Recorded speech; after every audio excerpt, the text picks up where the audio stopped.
Then I will have to kill you. Magusar proclaimed this when I very first met him. One day, a sorcerer would become a monster and slaughter many lives. Magusar saw the sorcerer in a vision, and he searched near and far for this threat to life. And who did he find? Me. At first, I refused to believe it.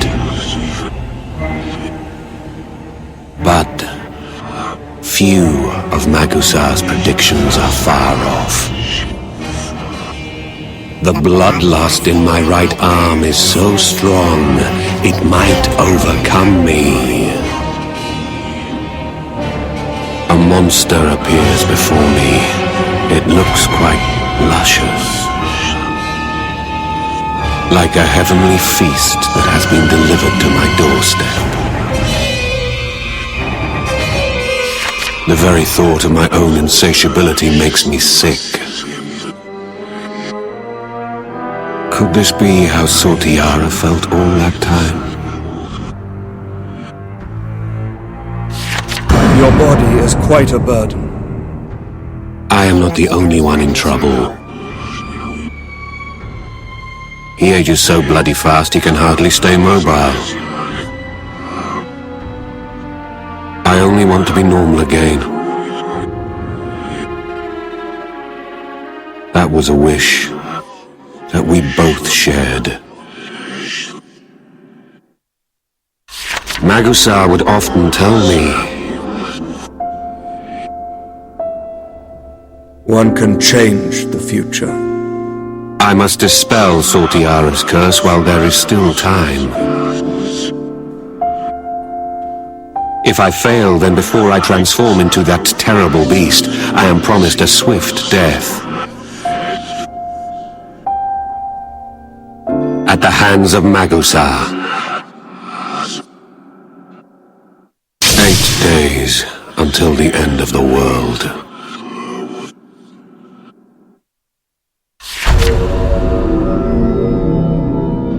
The sacred chalice. The legendary chalice is said to grant a wish, anything one desires. I could use the chalice to cleanse my accursed flesh.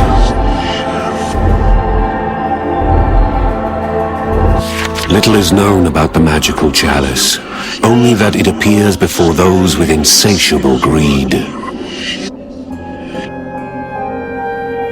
We have devised our own theory. For each monster we kill, we draw closer to the chalice. This is what kept us going. But our victims had to be arch-fiends, monsters that were once human. Perfect for us, considering our boundless thirst for blood. This monster belonged to a variety of humanoid slime. The man remained violent, even in human form. Apparently, he harbored a particular grudge against us. Left with no choice, we finished him off. Those who transformed into monsters were devoured irreversibly by their own greed. And what did they seek in their avarice? The sacred chalice, of course. Then we made the connection. The memories of monsters may contain clues that could lead us to the chalice. We can absorb their memories by giving their lives in sacrifice. No good. Nothing new. Most of the memories claimed from our victims are vague and opaque.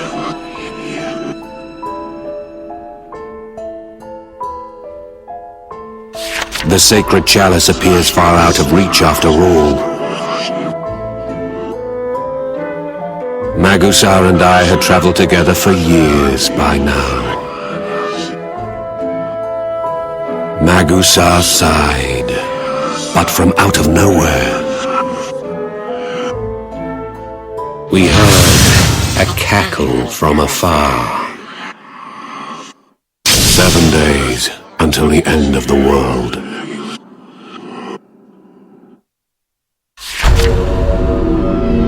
This was not the first time I had met this sorceress.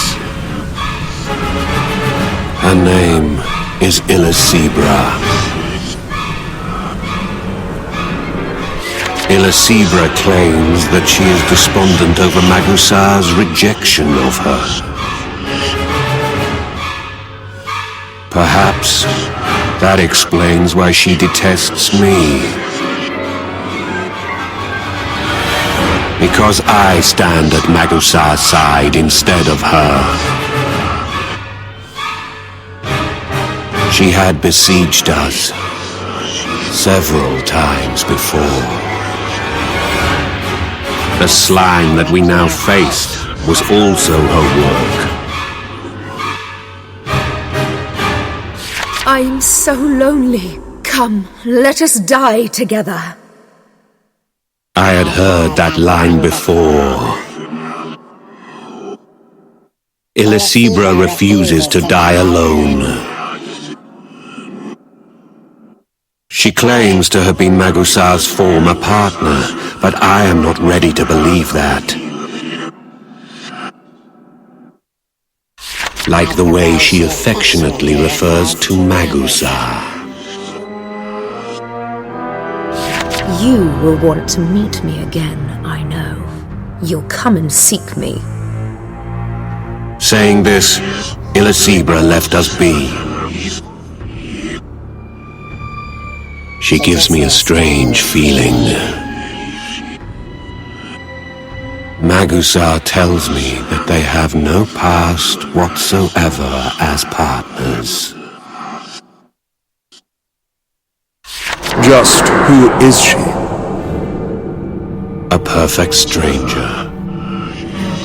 That is what Magusar says.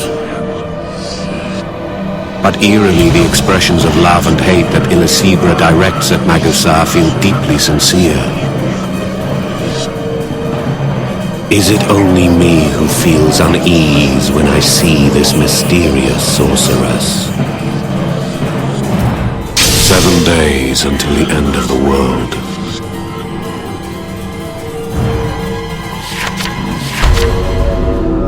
I suppose it was no surprise we fell for Illicebra's trap. We now find ourselves in the position of searching for her. You see, she's taken a hostage. It was an intricate ploy. The slime was the bait that lured us in.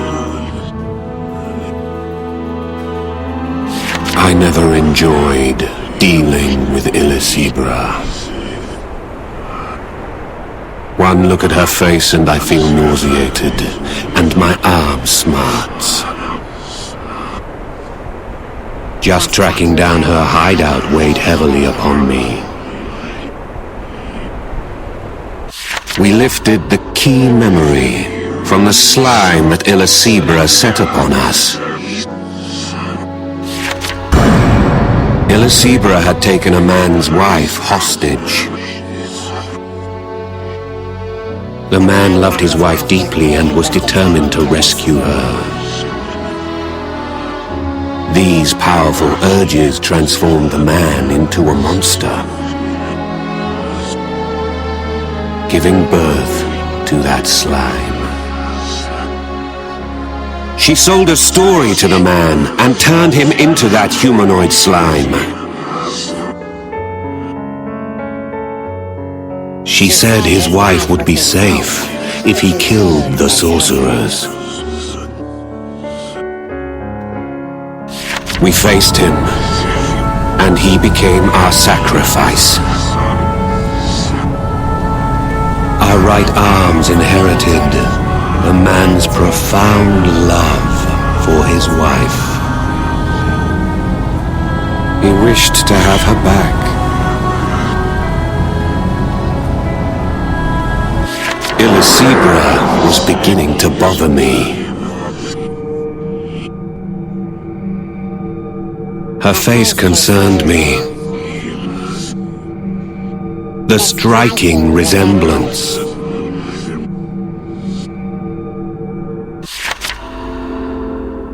I never thought that I would have to see that face again.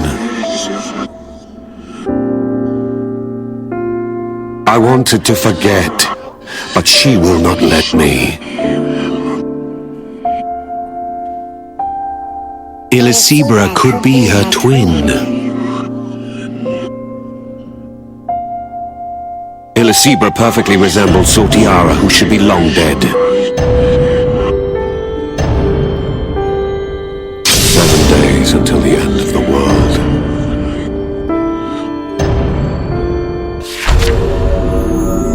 The man that Illicebra used as her pawn must have loved his wife deeply. From within our right arms, the man's soul let out a tragic cry. For she too has turned into a terrible beast. Your husband was killed by a duo of very wicked sorcerers. Hearing that drove her mad on the spot, and she became a monster. These are the two who are responsible for your loss. Go ahead, avenge him. The soul of the husband who was transformed into a monster dwelled in our right arms. His soul spoke to me through my arm. Save my dear wife. I was torn between choices.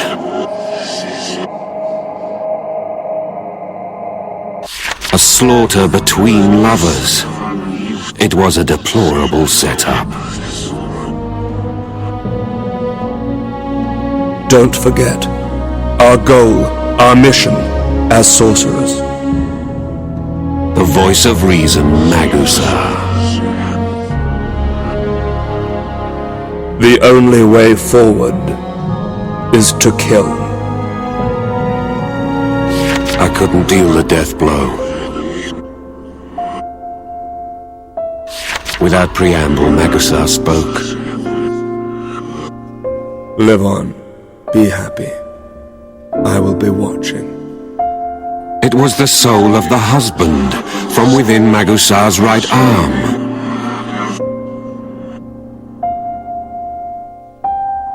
The wife broke down in tears and peered at Magusa's right arm and said, "Thank you." A fleeting reunion. This was all we could offer as atonement. Was this deed a selfish act? Perhaps. But there is little the survivors of the dead can do to atone. Our actions weigh heavily upon us. I have felt an onus ever since the moment I sacrificed Sortiara. If that too was an act of selfishness. I wonder why I can never seem to leave it behind. What can be done so that these lost souls may rest in peace? It is we, the living, who are left to brood on such matters.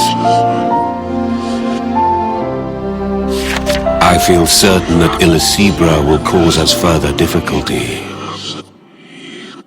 Magusar was disgusted by her designs to take us with her in death. We cannot afford to indulge that old crone. Old crone? Did you say old crone? Yes, but is she not just that? Was it only me?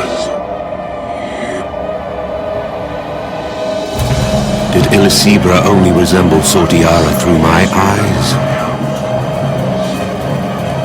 Why did she take the face of Sortiara? Perhaps I am already insane, and am just the last to know. 6 days, until the end of the world.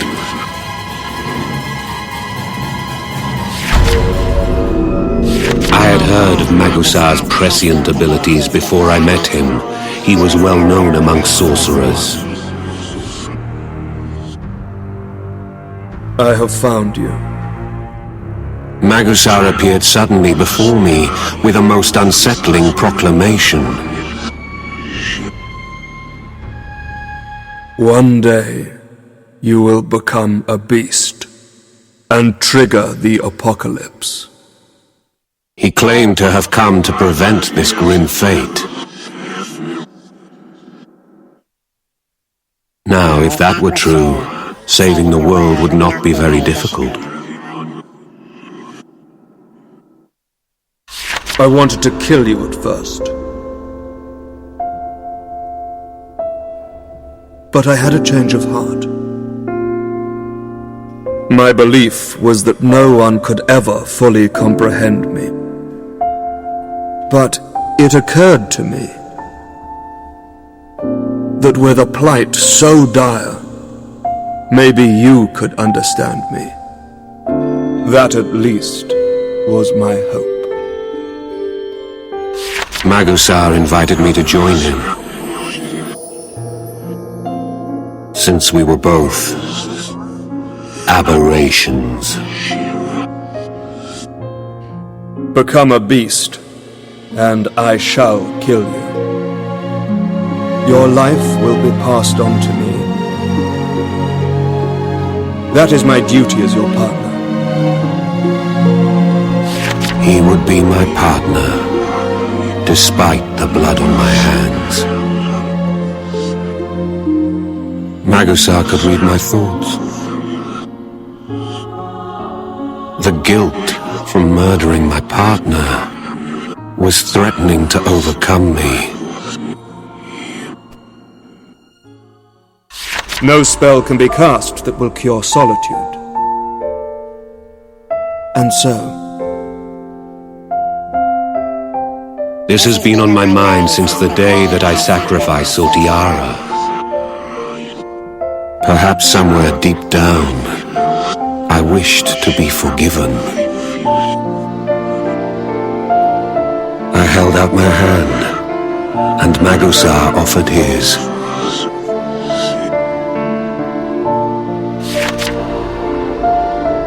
We shook hands, and an old sensation returned. A feeling forgotten since parting with Sortiara. And how closely bound are the souls of partners. I strongly felt that this was a man I could trust.